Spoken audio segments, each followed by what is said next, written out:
Hello everyone, I am very glad that you're joining this story. Subscribe, like and comment. Enjoy the story, smile more often. Growing up, I always felt like the black sheep in my family, but it wasn't until years later that I realized why. My mom had been telling everyone I was a problem child to cover up her own failures. Now, after years of estrangement, she wants me to rebuild our bond.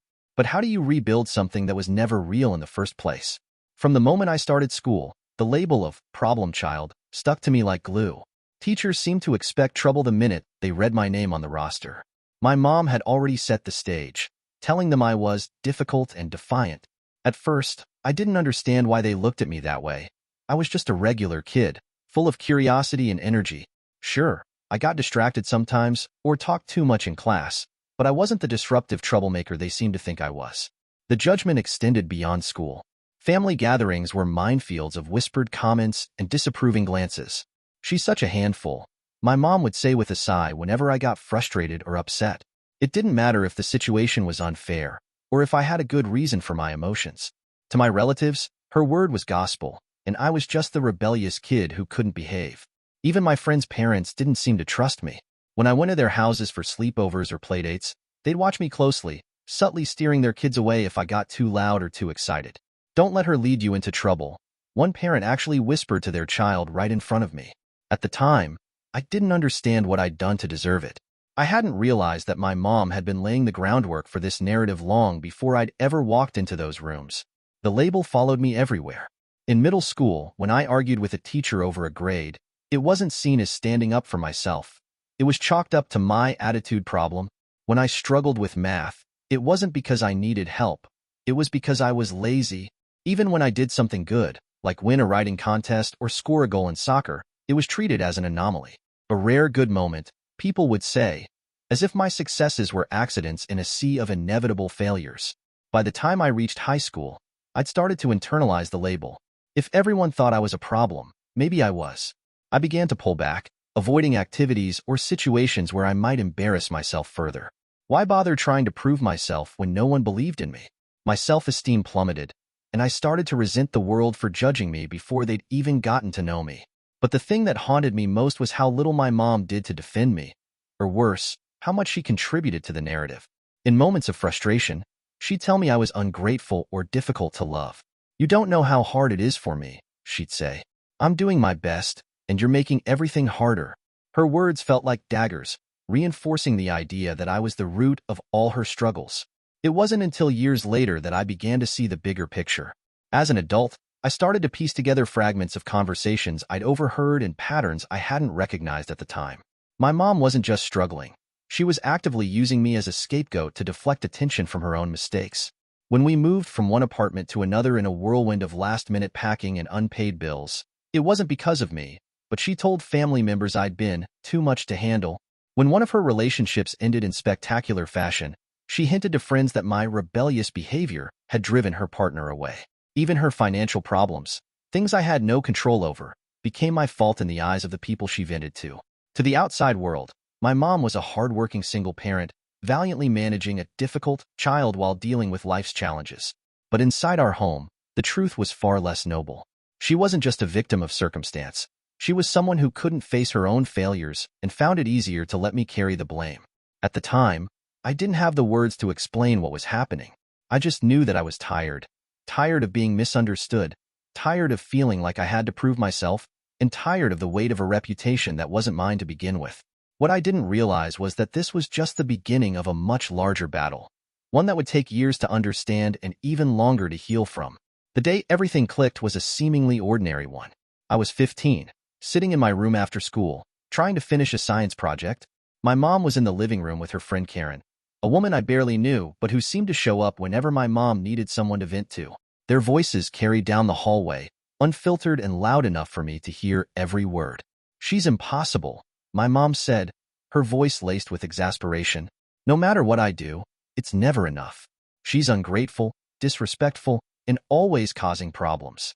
Sometimes I don't know how I manage." I froze, the sound of her words hitting me like a punch. "She was me." Karen made a sympathetic noise. "It must be so hard for you," she said. "You're doing everything you can." "Oh, you have no idea," my mom replied. Between her attitude and all the trouble she gets into at school, it's like I can't catch a break. And forget about having a social life. She makes everything harder. I sat there, stunned, as the conversation continued. My mom was describing someone I didn't recognize, a caricature of me as a rebellious, unmanageable teenager who was the source of all her problems. But what hurt the most was the ease with which she said it, as if she genuinely believed her own words, or worse, didn't care if they were true. For days after that, her words echoed in my head.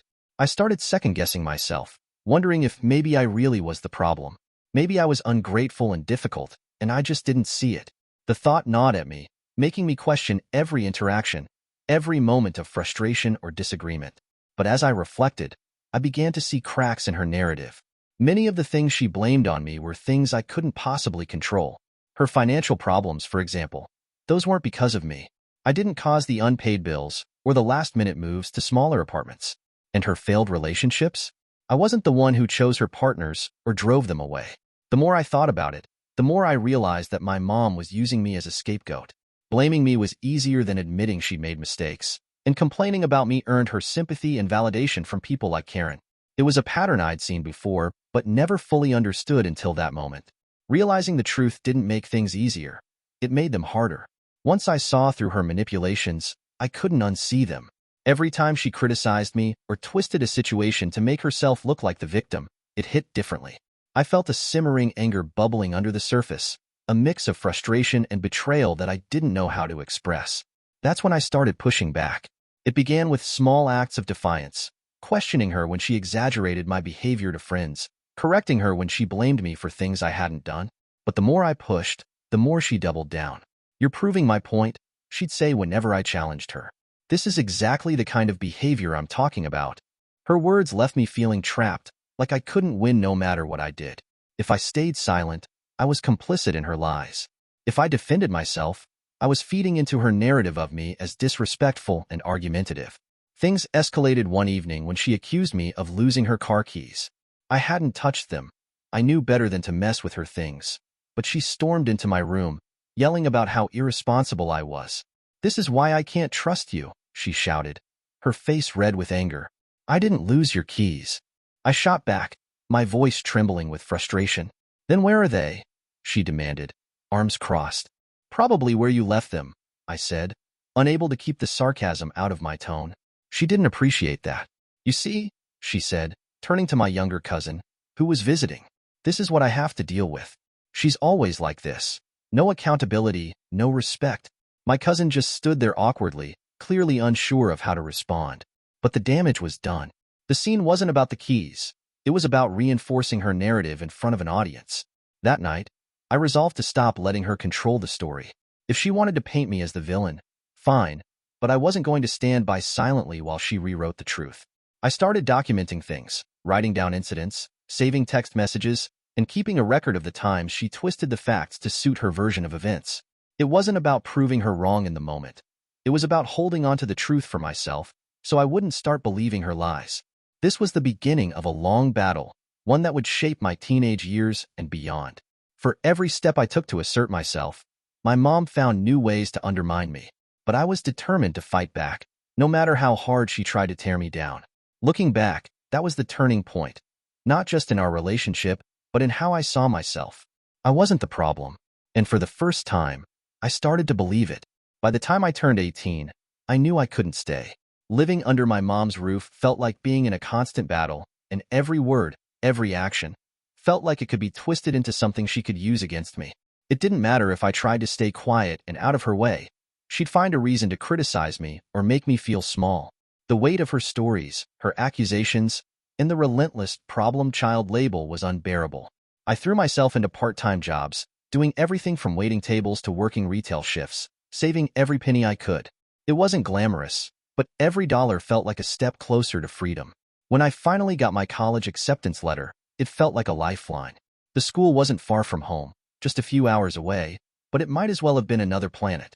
The day I moved out was a whirlwind of emotions. My mom didn't seem particularly sad to see me go, though she put on a show for the neighbors, hugging me dramatically as if we were the perfect mother-daughter duo. "Call me every day," she said, loud enough for everyone to hear. "I'll miss you so much." But when her voice dropped to a whisper, her tone was icy. Don't screw this up. You've already cost me enough. College was everything I hoped it would be, and more. For the first time in my life, I was surrounded by people who didn't know my mom, who had no preconceived notions about who I was. Professors praised my work ethic, classmates wanted me on their group projects, and I even made a few close friends who genuinely liked me for me. The freedom was intoxicating. I no longer felt like I had to walk on eggshells or constantly defend myself against accusations. I could just be myself without the weight of my mom's stories hanging over me. And you know what? I thrived. I discovered a love for writing and threw myself into my classes, earning grades that made me proud. I joined a club, made friends with people who shared my interests, and started to rebuild my self-esteem piece by piece. Slowly but surely, I began to see the truth. I wasn't the problem. My mom was. But even from a distance, she found ways to interfere. It started with phone calls. At first, they were sporadic, friendly enough, though always tinged with guilt. I'm so proud of you, she'd say. But it's been so hard here without you. I don't know how I'm managing. Then the calls became more frequent and more pointed. She'd complain about her financial struggles, about how lonely she was, about how much harder her life had become since I left. The implication was clear. It was my fault. When I didn't respond the way she wanted, when I refused to offer money or drop everything to come home for a weekend, she turned to her usual playbook. She started telling family members that I was too selfish to care and that I was ignoring her after everything she'd done for me. I'd get calls from aunts or cousins, asking why I wasn't being more supportive of my mom. She's been through so much, they'd say, parroting her words. You're her only child. Don't you think you owe her something? It was infuriating. Here I was, finally building a life for myself, and she still found ways to drag me back into her drama. But I refused to let her pull me under again. I started setting boundaries, limiting the time I spent on the phone with her, and avoiding conversations about money or her problems. When she pressed, I'd change the subject or politely excuse myself. It wasn't easy. Every call left me feeling drained, like I'd just run a marathon, but I knew it was necessary. The distance gave me clarity. I could see her patterns more clearly than ever. The way she shifted blame, the way she played the victim, and the way she used guilt to control the narrative. And for the first time, I started to push back, not just physically by leaving, but emotionally by refusing to let her dictate how I saw myself. But as freeing as that was, it also came with a cost. The more I pulled away, the more she tried to tighten her grip, and the harder it became to maintain the fragile peace between us. It was like she couldn't let go of the narrative she'd built around me, even if it meant sabotaging any chance of a real relationship. I didn't know what the future held, but one thing was clear. I wasn't going back. Not to the lies, not to the guilt, and not to the life she tried to trap me in. For the first time, I felt like I had a chance to define myself on my own terms, and I wasn't going to let her take that away. As the years passed, the distance between my mom and me became more than just physical. It felt like we were living in two completely different realities. While I was carving out a new life for myself, she was busy cementing her version of the past, weaving a narrative in which she was the tireless, heroic single parent, and I was the ungrateful, troublesome child who'd abandoned her. The effects of her stories became painfully obvious during family gatherings. Every Thanksgiving, Christmas, or birthday celebration felt like walking into a courtroom where I was on trial. Relatives who hadn't seen me in years would make pointed comments, their words laced with judgment. "It's good to see you doing okay," my Aunt Linda said at one Christmas dinner, her tone almost disbelieving. "Your mom always worried you'd end up in trouble." I clenched my jaw, forcing a polite smile. "I'm doing fine," I replied. Linda raised an eyebrow. "Well, I hope you're remembering everything she's done for you. It hasn't been easy for her." I wanted to scream, to ask if anyone had ever considered that maybe, just maybe, my mom wasn't the saint she pretended to be. But I knew better than to argue. For years, my mom had been spinning her version of events, planting seeds of doubt and shaping their perception of me. Undoing that narrative felt like an impossible task. I tried talking to a few trusted relatives, hoping they'd be willing to hear my side of the story. My cousin Sarah, who'd always been the closest thing I had to an ally, listened patiently as I explained how my mom had scapegoated me to cover her own failures. "I believe you," Sarah said hesitantly, "but it's hard to reconcile that with the person your mom shows the rest of us. She's always been so devoted." Sarah's words stuck with me. To the outside world, my mom was the picture of resilience, a single parent who'd worked tirelessly to raise a difficult child. Her version of events was so deeply ingrained in the family's collective memory that challenging it felt like rewriting history. But what hurt the most was realizing how much her lies had shaped my relationships with other people. Friends' parents who had given me disapproving looks, teachers who had expected the worst from me, even some of my own relatives who avoided me at gatherings. It all traced back to the stories my mom had told. Rebuilding my reputation felt like an uphill battle. Every time I tried to explain myself, I was met with skepticism or, worse, pity. "I'm sure your mom didn't mean to hurt you," one uncle said dismissively. "She's had a hard life." It was infuriating. Why was her pain always used to excuse her actions, while mine was brushed aside? Why was I expected to forgive and forget, when she had spent years actively sabotaging my relationships and self-worth? The divide between us grew wider with each passing year. The more I pushed back against her narrative, the more entrenched she became. She doubled down on her stories, telling anyone who would listen that I was ungrateful and cold-hearted. "Your mom just wants a relationship with you," another relative said at a family barbecue. "She's your mother. Don't you think you owe her that much?" I wanted to shout, "A relationship based on what? Lies? Manipulation? Guilt?" But instead, I bit my tongue and walked away. In those moments, I realized I couldn't change their minds. My mom's version of events was too deeply rooted, and many of my relatives were too invested in believing the story she'd told. But I didn't need their approval to move forward. Instead, I focused on the people who truly knew me, friends I'd made in college, mentors who'd seen my potential, and the rare family members like Sarah who were willing to look beyond the surface. Rebuilding my life was slow, but every step felt like reclaiming a piece of myself that my mom had tried to erase. I wasn't the person she made me out to be, and I didn't need her, or anyone else, to define who I was. The divide between us might never be bridged, but I was learning that sometimes, the best way to heal is to let go of the people who refuse to see you for who you truly are. After graduating from college, I knew I couldn't maintain the same dynamic with my mom. The distance during school had been a reprieve, a glimpse into what life could feel like without her constant scrutiny, guilt, and manipulation. Going back to how things were before wasn't an option. At first, I tried to set subtle boundaries. I'd take longer to return her calls or keep our conversations brief, steering them away from her usual complaints or guilt trips. But she noticed quickly, and her responses were anything but subtle. "You don't care about your family anymore," she'd say in exasperation. "I don't even recognize you these days." Eventually, I made the decision to go low contact. I stopped answering her calls regularly, letting them go to voicemail instead. I only saw her at major family events, where I could limit the time we spent together. At first, she seemed to brush it off, but as the months turned into years, her dissatisfaction became impossible to ignore. Her voicemails became a mix of guilt-tripping and veiled anger. "You're abandoning me after everything I've done for you," she said in one. "Do you think I deserve this? Do you even care how hard things are for me?" Another was more direct. "You're going to regret this one day. One day, you'll realize how much you've hurt me, and by then, it'll be too late." The words were painful to hear, but they no longer had the power they once did. I knew the truth. Her version of everything she'd done for me was a carefully constructed facade.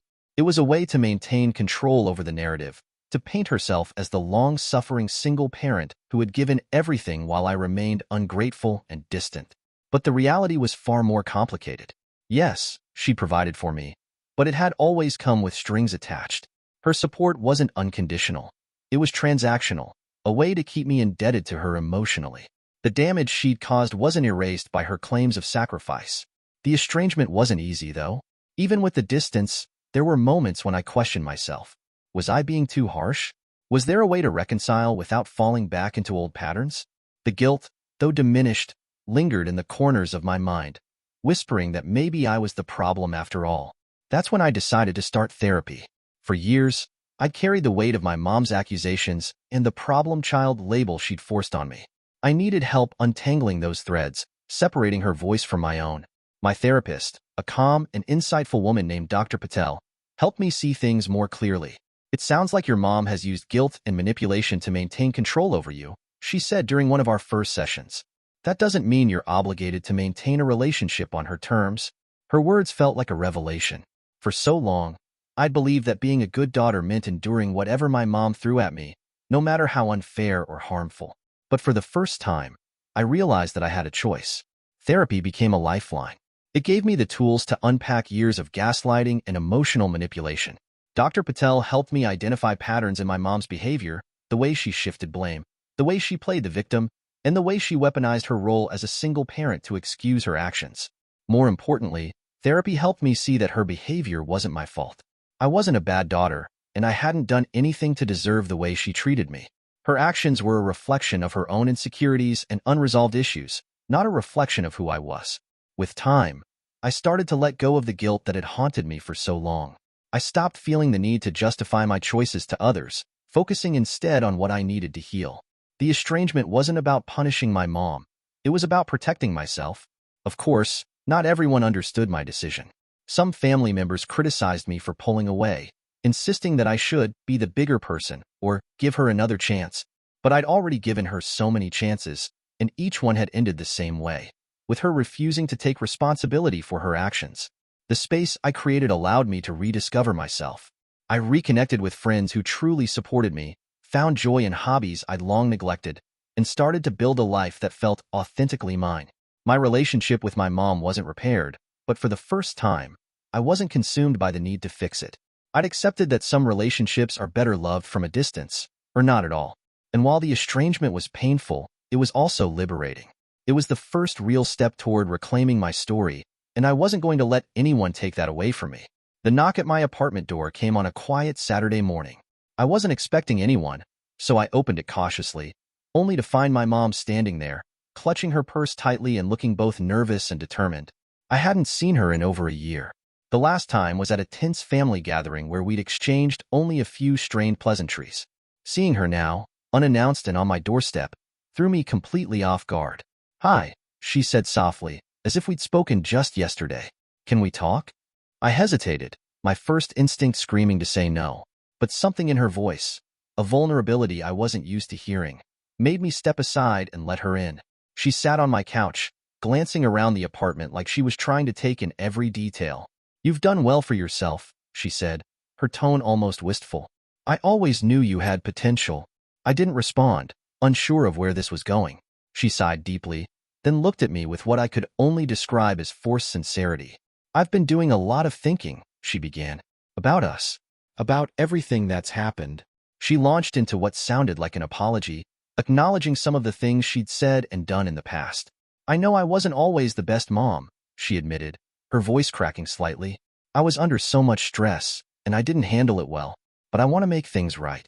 I want to rebuild our bond." Her words caught me off guard. For years, I'd imagined her saying something like this, owning up to her mistakes, expressing genuine remorse, and wanting to fix things. A small part of me wanted to believe her, to believe that she had changed and that we could have a relationship built on honesty and mutual respect.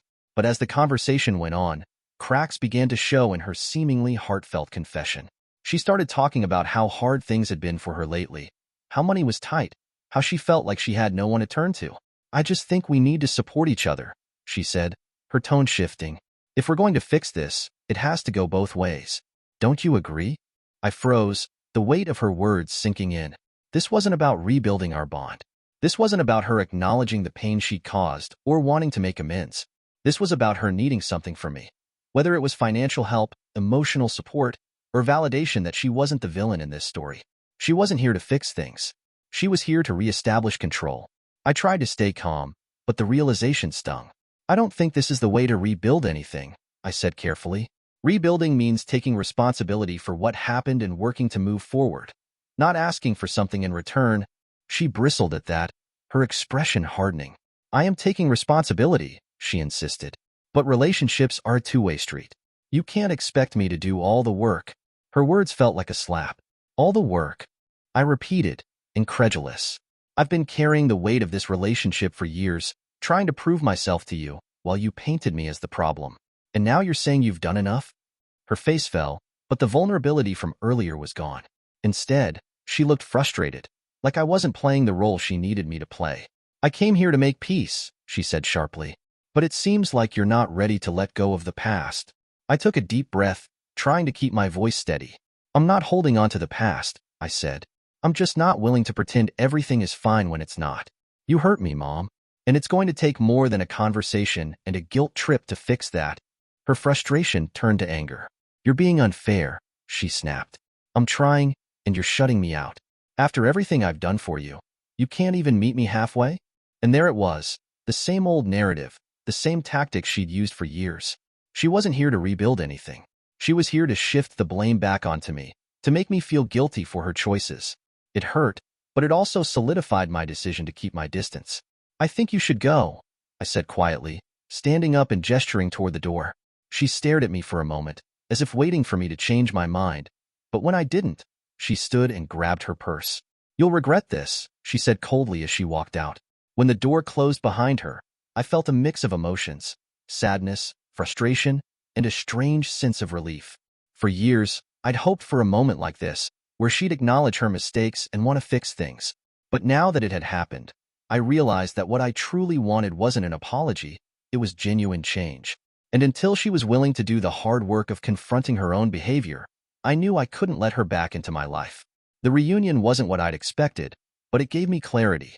My mom might never change, and I had to be okay with that. I couldn't control her actions, but I could control my own.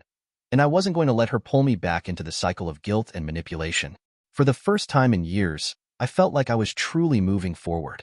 And that, I realized, was worth more than any apology she could ever offer. I should have seen it coming. After our disastrous reunion, I assumed my mom would back off, at least for a while.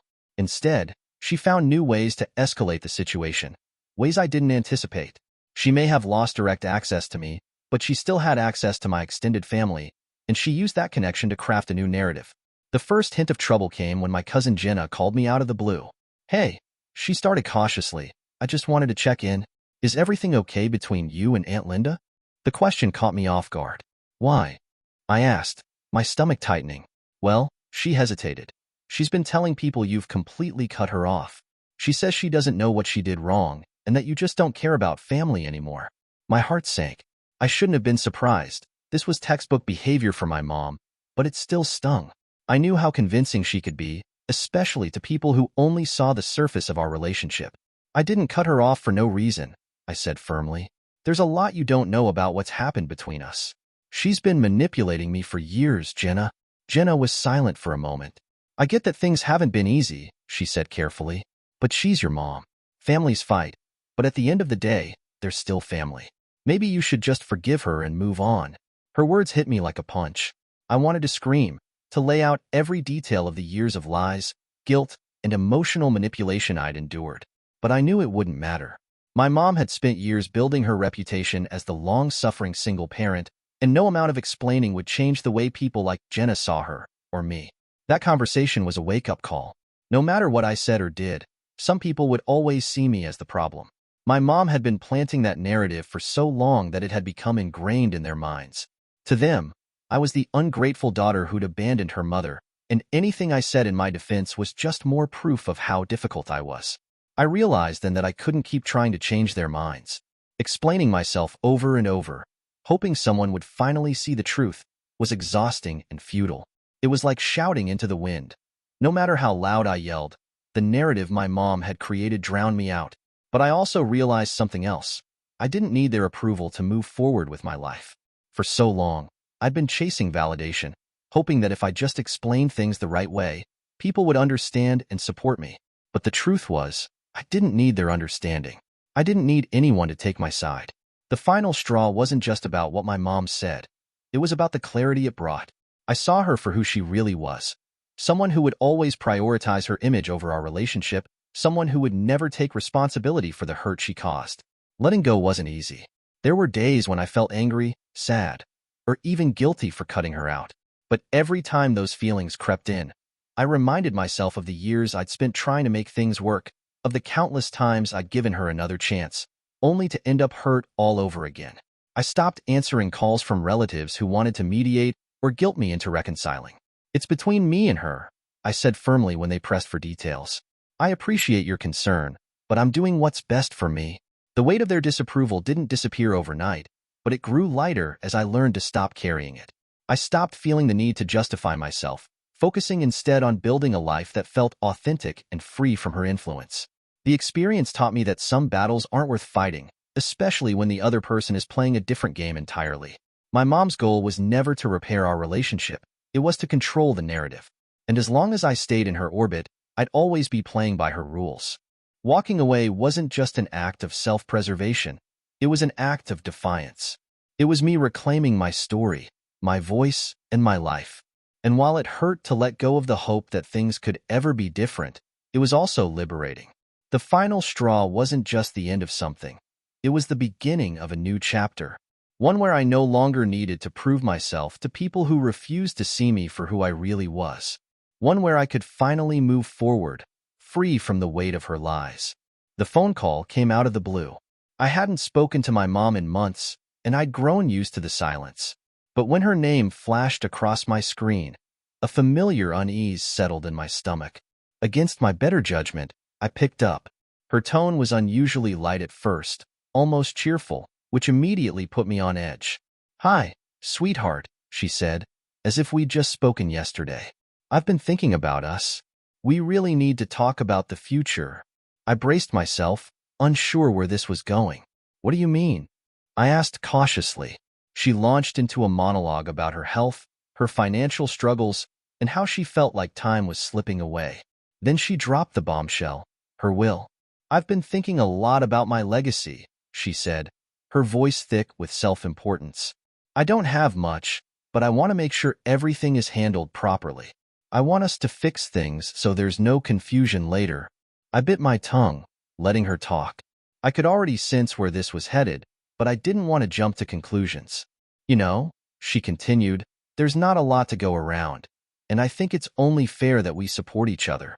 After all, you're doing well now, and I've been through so much raising you. If I leave you anything, I need to know you'll do the right thing with it. Share it with me if I need help." Her audacity left me speechless. I could barely believe what I was hearing.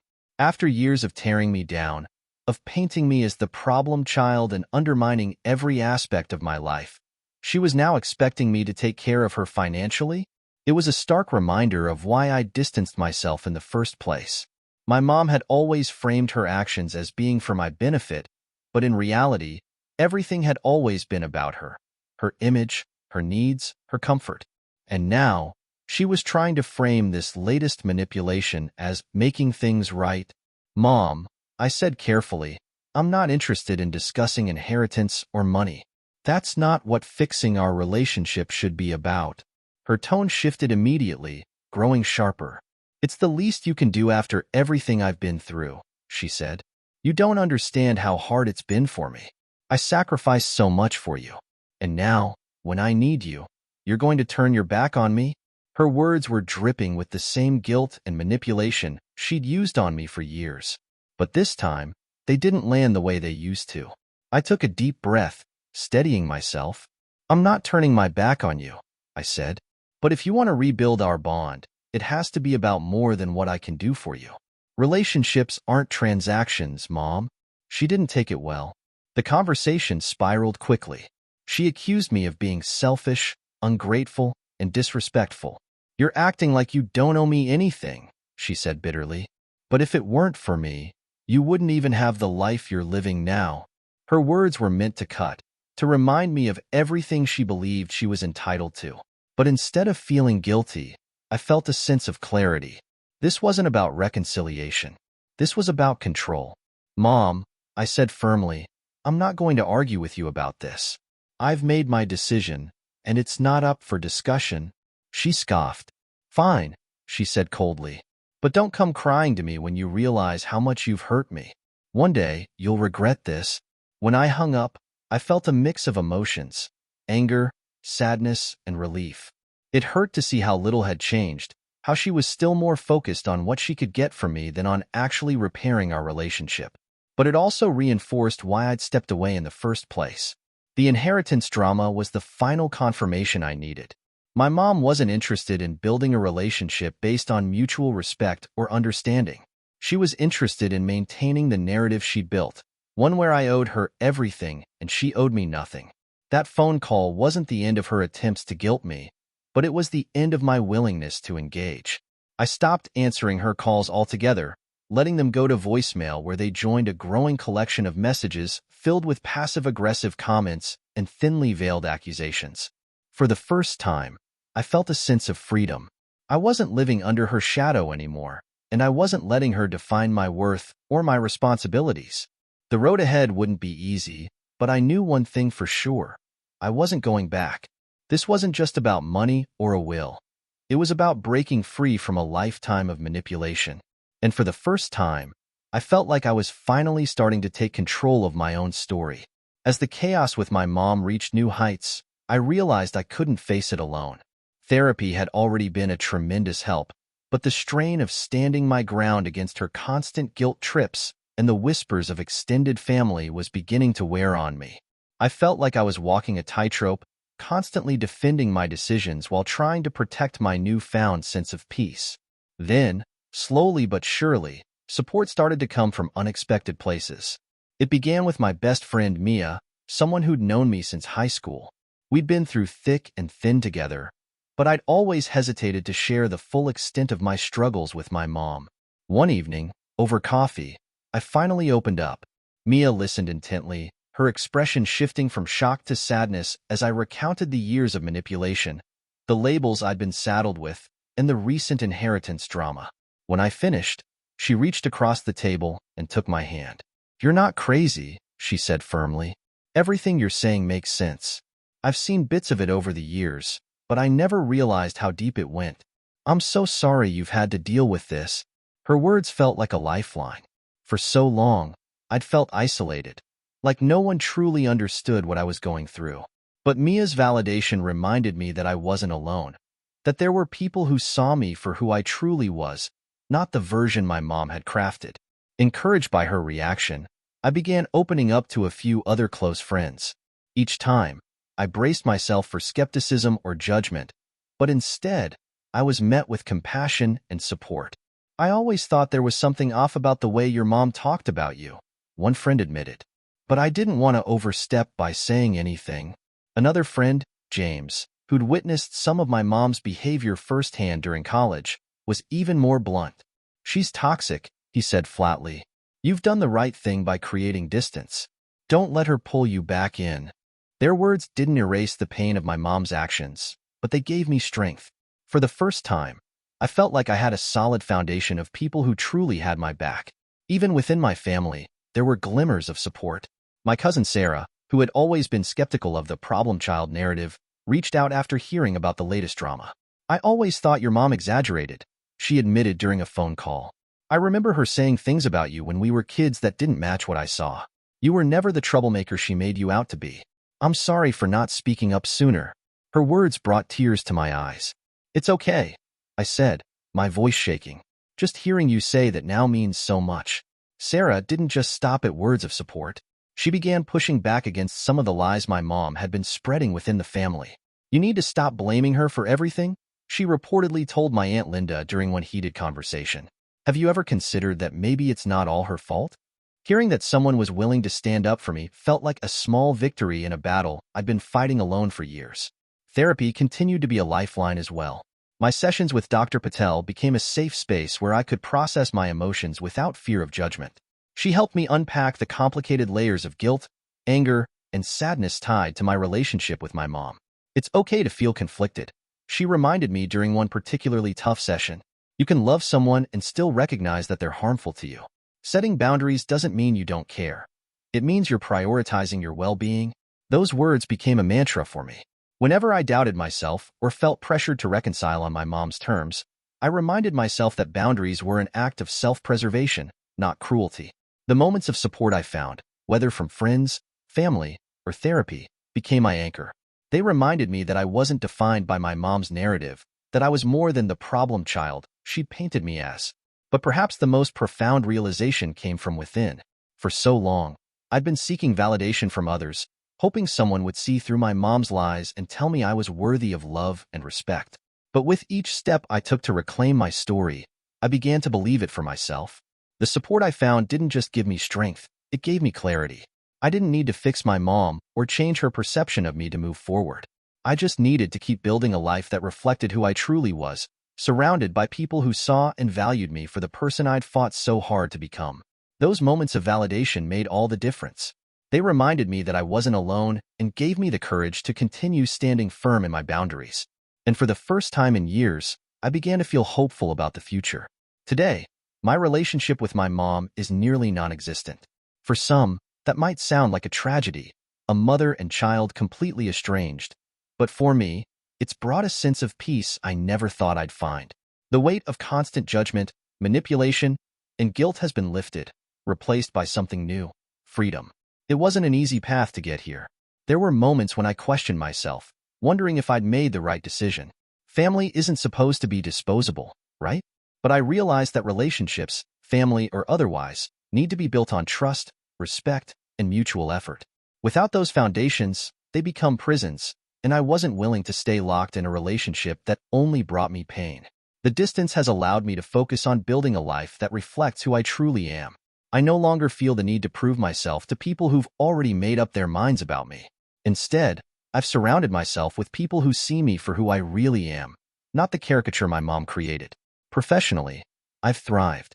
My work gives me purpose, and for the first time, I feel confident in my abilities without that nagging voice in the back of my head telling me I'm not good enough. My personal life has flourished too. I've strengthened relationships with friends who genuinely care about me, and I've built new connections that bring joy and meaning to my days. There are still moments of sadness, though. Sometimes I think about what could have been if my mom had been willing to confront her own issues and meet me halfway. I imagine what it might feel like to have a supportive, loving parent who's truly in my corner. Do I wish things had turned out differently? Of course, but I've learned that some people can't, or won't, change, and holding on to the hope that they will only prolongs the pain. Sometimes, the best way to heal is to walk away from the people who hurt you, even if they're family. The decision to let go wasn't just about protecting myself. It was about reclaiming my story. For so long, I'd allowed my mom's version of events to shape how I saw myself. I'd internalized the problem child label, believing I was inherently flawed and undeserving of love or respect. But with time, therapy, and the support of people who truly cared about me, I began to see the truth. I wasn't the problem. If that makes me the bad guy in her story, so be it. She's free to tell whatever version of events she needs to tell to make herself feel better. But her narrative no longer defines me. Instead, I've written my own story, one filled with growth, resilience, and a refusal to settle for anything less than the respect and love I deserve. It's not perfect, but it's mine, and for the first time, I feel like I'm truly living my truth. Sometimes, I hear through the grapevine about my mom's latest attempts to win sympathy. Family members will mention her in passing, talking about how she's still struggling and how it's a shame things turned out this way. I nod politely, but I don't engage. The difference now is that I no longer feel the need to justify myself. I don't need their approval or understanding to validate my choices. I've made peace with the fact that not everyone will see things the way I do, and that's okay. Moving forward doesn't mean forgetting the past, but it does mean letting go of its hold on you. My mom's actions shaped my childhood, but they don't define my adulthood. I've taken control of my life, and that, more than anything, feels like a victory. For anyone else navigating complicated family dynamics, my story isn't a blueprint. It's just one path among many. But if there's one thing I've learned, it's this. You have the right to protect your peace, even if it means walking away from people who should have protected you. Today, I wake up each morning without the weight of my mom's expectations or accusations on my shoulders. I go to bed each night knowing I'm living authentically, free from the guilt and manipulation that once held me back. And for the first time in my life, I feel free.